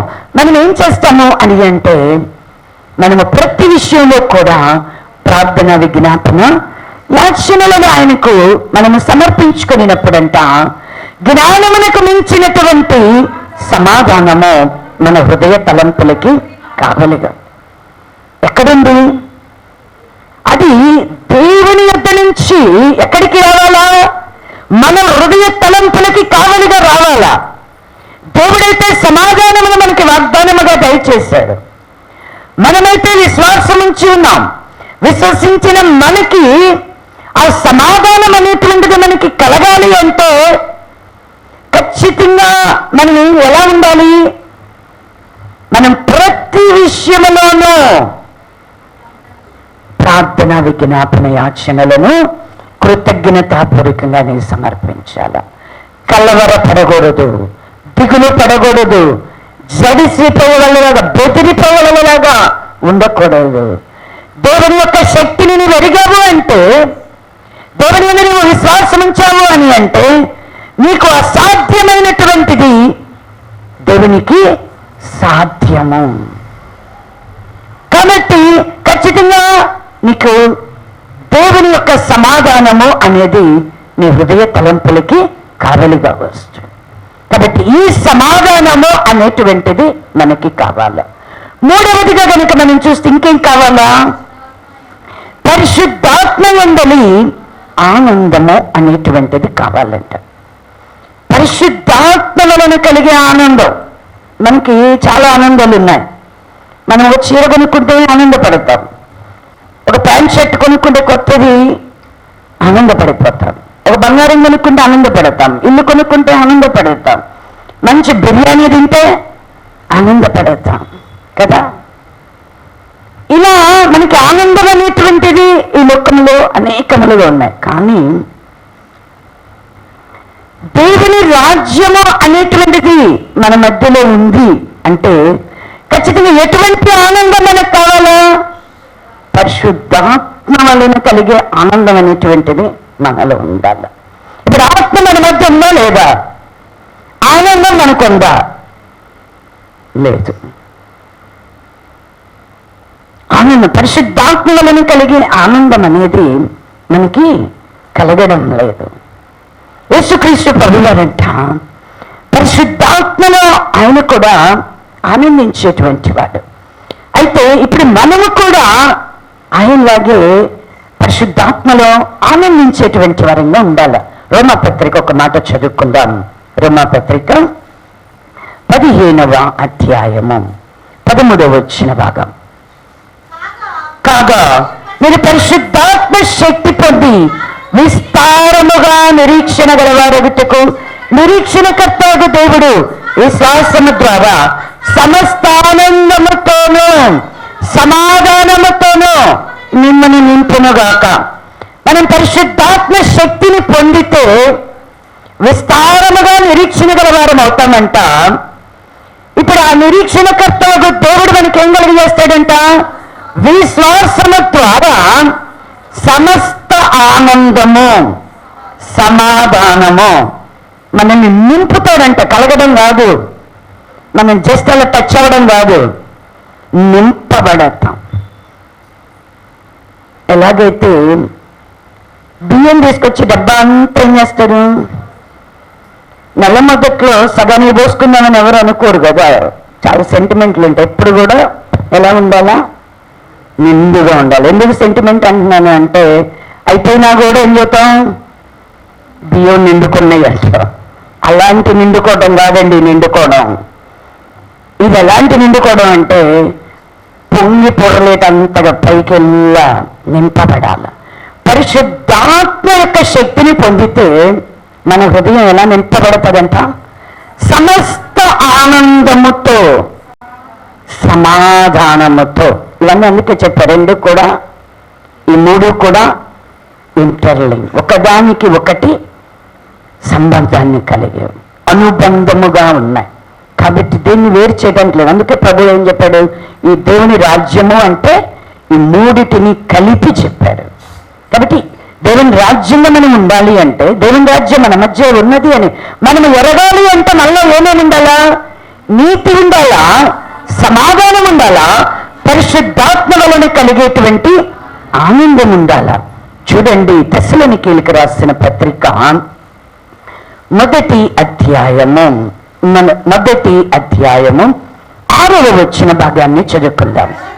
పరిశుద్ధాత్మ వలన కలుగు ఆనందముతో గొప్ప ఉపద్రవమందు మీరు వాక్యమును అంగీకరించి. చాలమ్మా, ఇక్కడ ఈ తెస్సలోనిక సంఘము దేవుని వాక్యాన్ని ఎప్పుడు ఎలా అంగీకరిస్తున్నారంట? పరిశుద్ధాత్మ వలన కలిగేటువంటి ఆనందముతో. ఎప్పుడు? గొప్ప ఉపద్రవమందు. ఉపద్రవములలో వారు ఎలా దేవుని వాక్యాన్ని అంగీకరించారు? పరిశుద్ధాత్మ వలన కలిగే ఆనందం. ఇప్పుడు ఏదైనా నీకు ఒక బాధ వచ్చి దేవుని మందిరంలోకి వచ్చి కూర్చున్నావు, దేవుని వాక్యం ఇక్కడ చెప్పబడుతూ ఉన్నది, నువ్వు ఆనందంగా వింటావా? ఆనందంగా ఒప్పుకుంటావా? ఏమి దేవుడు, ఎన్ని సంవత్సరాలు నేను మందిరం నుంచి వస్తున్నా, నాకు ఈ దేవుడు ఇచ్చాడు, నా జీవితంలో నాకు సంతోషమే లేదు, నాకు ఆనందమే లేదు, నాకు అన్ని సమస్యలే, నాకు అన్ని శ్రమలే, నాకు అన్ని శోధనలే, నేను ఎంత ప్రార్థన చేసినా, నేను ఎన్ని కానుకలు ఇచ్చినా, నేను ఎంత పరిచయం చేసినా నా జీవితం మాత్రం బాగుపడట్లేదు, నా పరిస్థితులు మాత్రం మారట్లేదు. ఇక్కడ ఆనందాన్ని గురించి చెబుతుంటే మీరు ఆనందంగా ఉన్న నా జీవితంలో ఏముంది? దుఃఖం ఉంది. నా జీవితంలో ఏమున్నాయి? కన్నీళ్ళు ఉన్నాయి. కానీ దేవుని వాక్యం ఏం చెప్తుంది అంటే, ఈ సంఘమంతా గొప్ప ఉపద్రవములు పరిశుద్ధాత్మ వలన కలిగేటువంటి, పరిశుద్ధాత్మ మన మీదకి వస్తే సమస్యలలో, శోధనలలో, శ్రమలలో, విపత్తులలో, ఉపద్రవం అంటే శ్రమలు, కష్టాలు, బాధలు, శోధనలు, వీటన్నిటినీ మించినటువంటిది, విపత్తును కూడా దాటి ఉపద్రవం. అంటే ఇది మనల్ని మించి వేసేదే, కానీ ఇక నాకు బ్రతుకుతాను అన్నటువంటి ఆశ లేనటువంటిది ఉపద్రవము అంటే. ఇక నా పని అయిపోయింది, ఇక నేను నన్ను బాగు చేయడం ఎవరి వల్ల కాదు, ఇక నేను నశించిపోయాను అని అనుకునేటువంటి స్థితి ఉపద్రవం. ఆ స్థితిలోనంట, ఉపద్రవములోనంట పరిశుద్ధాత్మ వలన కలిగే ఆనందముతో దేవుని యొక్క వాక్యాన్ని వాళ్ళు అంగీకరించు. మనం అంగీకరిస్తామా? ఈ సమస్య పోతే దేవుడు, ఈ శోధన నుంచి తప్పిస్తే నాకు దేవుడు, ఈ ఉద్యోగం ఇస్తే నాకు దేవుడు, ఈ కార్యం చేస్తే ఈయన దేవుడు, నా కొడుకు పెళ్లి చేస్తే ఈయన దేవుడు, నా కుమార్తె పెళ్ళైతే ఈయన దేవుడు. మన విశ్వాసం అంతా ఇదే. ఇప్పుడు మనకి నీతి, సమాధానం, పరిశుద్ధాత్మ వల్ల ఆనందం మనకు వస్తుందా? వచ్చిద్దా? ఉపద్రవములలో కూడా వీళ్ళు కలిగినటువంటి శ్రమలలోనంట వారిని గూర్చి పౌలు గారు చెప్తున్నాడు. వీళ్ళకి వచ్చిన శ్రమలలో పౌలు గారికి భయం వేసింది, వీళ్ళ విశ్వాసం ఎలా ఉంది. ముందుగానే చెప్పాడంట వీళ్ళకి శ్రమ వస్తుంది అని, శ్రమలు కలుగుతారని చెప్పాడంట. అయితే వాళ్ళకు వచ్చినటువంటి ఆ శ్రమలలో, ఉపద్రవములలోనంట, ఉపద్రవములు వీరి స్థితి ఎలా ఉందోనని తెలుసుకోవడం కోసం ఈ తెస్సలోనిక సంఘానికి తిమోతిని పంపించాడంట. దాన్ని చూసి మంచి సాక్ష్యం వచ్చింది. వారి గురించి వాళ్ళ శ్రమలలో వాళ్ళు సహించారంట, ఓర్చుకున్నారంట, ప్రేమనే కలిగి ఉన్నారంట. వారు మంచి సాక్ష్యాన్ని పౌలు గారు విన్నారు వీరిని గూర్చి. అంటే వాళ్ళకి ఎన్ని శ్రమలు వచ్చినా, అందుకని వారిని గురించి పౌలు గారు అంటాడు, దేవుని యొక్క రాజ్యానికి వీరు యోగ్యులు అనమనడానికి ఇది ఒక్క గొప్ప సూచన. శ్రమలు అనుభవించడం అనేది ఏంటంట, దేవుని రాజ్యాన్ని మనం పొందుకోవటానికి తెస్సలోనికీయులకు రాసిన పత్రిక 2వ పత్రిక 1వ అధ్యాయము 5వ వచనం, దేని కొరకు మీరు శ్రమపడుచున్నారు, ఆ దేవుని రాజ్యమునకు మీరు యోగ్యులని ఎంచబడి నిమిత్తము మీరిట్లు ఓర్చుకొనుట దేవుని న్యాయమైన తీర్పునకు స్పష్టమైన సూచన అయిన. దేవుని తీర్పు ఏంటంట ఇక్కడ అంటే, దేవుని న్యాయమైన తీర్పునకు స్పష్టమైనటువంటి శ్రమలు అనుభవించడం అనేది, అది మన స్వకీయుల వల్లనే కానీ, లేకపోతే వెలుపటి వారి వలననే కానీ, లేదా సంఘములో విశ్వాసుల వలననే కానీ, ఎవరి చేతనైనా సరే, ఎందుకంటే అవన్నీ చెప్పడానికి సమయం లేదు, ఎవరి వలనైనా సరే నువ్వు ఏ విధంగా చేతనైనా శ్రమపడు, కానీ ఇది ఖచ్చితంగా ఒక సూచన ఏంటి అంటే, నువ్వు శ్రమపడి ఏమవ్వాలా, శ్రమలో నువ్వు శుద్ధ సువర్ణముగా మార్చబడాలా. ఎలాగా బంగారము అగ్ని చేత కాల్చబడి శుద్ధ సువర్ణముగా మార్చబడుతుందో, అంతకంటే అమూల్యమైనటువంటి నీ విశ్వాసము పరీక్షలకు నిలిచినటువంటిదే యేసుక్రీస్తు ప్రత్యక్షమైనప్పుడంట అది మహిమకు ఘనతకు కారణమవుతుంది. కాబట్టి దేవుని యొక్క న్యాయమైనటువంటి తీర్పు స్పష్టమైనటువంటి సూచన ఏంటంటే, విశ్వసించిన వారు యేసుక్రీస్తు ప్రభువారు ఎలాగైతే మన కొరకు శ్రమ అనుభవించారో మనము కూడా అలాగే శ్రమ అనేటువంటిది అనుభవించేవారు. ఉపద్రవములలో కూడా వీరు పరిశుద్ధాత్మ వలన కలిగేటువంటి ఆనందాన్ని వీరు కలిగి ఉన్నారంట. కాబట్టి దేవుని సంగమం, అందుకని మనకి గలతీయులకు రాసినటువంటి పత్రిక 5వ అధ్యాయములో ఆత్మ ఫలములేమనగా అని రాయబడి, అందులో అవన్నీ వద్దు, ఆత్మ ఫలము ఏమనగా అని దానిలో ఏమి రాయబడింది అని అంటే కనుక ఒక్క మాటే చదువుకుందాం. ప్రేమ, సంతోషము. చాలమ్మా, ప్రేమ, సంతోషము, సమాధానం. అంటే పరిశుద్ధాత్మ శక్తిని మనం పొందుకుంటే, పరిశుద్ధాత్మ మన మీదకి వస్తే మనలో ఏం కలగాల, సంతోషము అనేటువంటిది మనలో ఉంటుంది.